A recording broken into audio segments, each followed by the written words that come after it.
Je suis Elisabeth Galton, je suis coach et superviseur.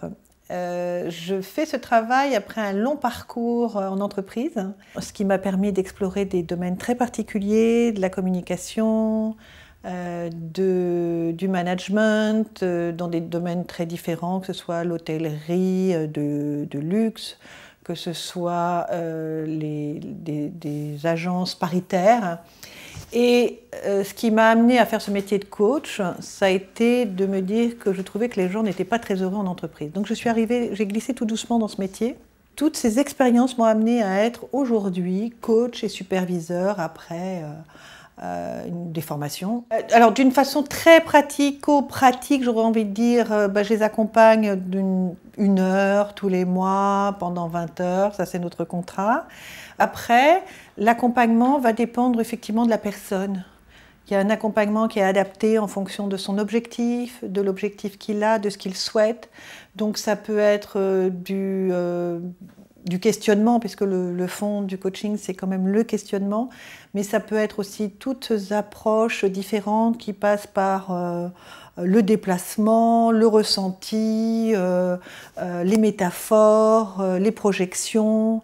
J'ai une méthodologie très rigoureuse qui fait qu'à chaque séance, on définit quel est l'objectif, qu'est-ce que l'on veut atteindre, comment on va faire comment la personne va avancer, on se met d'accord. C'est beaucoup aussi dans l'accompagnement de l'autre, qu'est-ce qui est bon pour lui aussi. Ce travail, il se fait à deux. Il se fait vraiment dans un travail de confiance, de rencontre.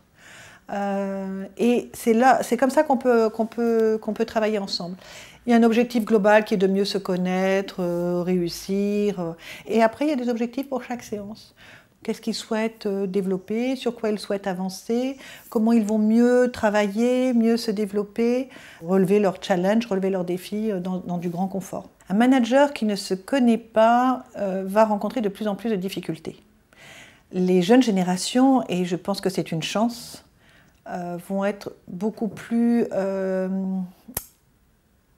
impactantes pour le manager. La rencontre du manager et de ses collaborateurs, c'est une rencontre d'être. Et bien se connaître, c'est la façon dont le manager va pouvoir accompagner ses collaborateurs à se transformer également. Nous sommes effectivement dans une progression ensemble et les collaborateurs et le manager vont évoluer ensemble.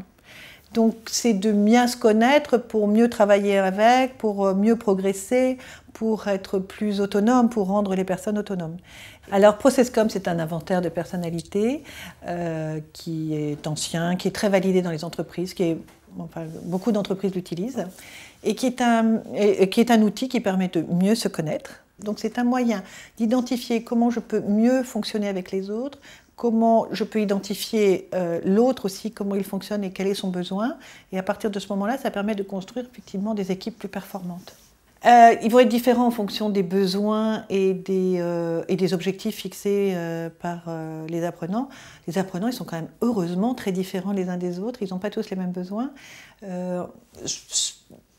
Ce que je pourrais remonter de ce qui m'a été donné, c'est que ça leur a permis d'abord de réussir à bien vivre ce challenge, parce que c'est un challenge quand même de suivre ces formations, donc de réussir à équilibrer justement vie privée, vie professionnelle, IMBA, qui leur demande quand même beaucoup de temps.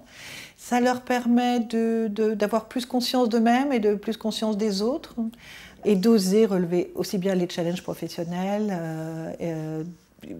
d'oser postuler, des fois d'oser revendiquer ce qui est bon pour eux et de se découvrir dans qui ils sont. Alors, un exemple, non, des exemples, oui. En même temps, je pense qu'on apprend beaucoup de ses échecs. La vie n'est pas un long fleuve tranquille, c'est-à-dire qu'il y a des moments où il y a des accros, le coaching pouvait être difficile, et la confiance, ne pas réussir à se construire tout de suite, et c'est souvent là que se révèlent les plus beaux challenges, parce que c'est là qu'on arrive vraiment à avancer.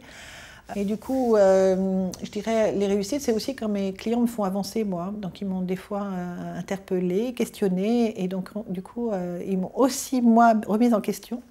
Donc, ils m'ont fait beaucoup avancer, mais j'ai le souvenir aussi, bien sûr, de plein de personnes que je fais avancer également.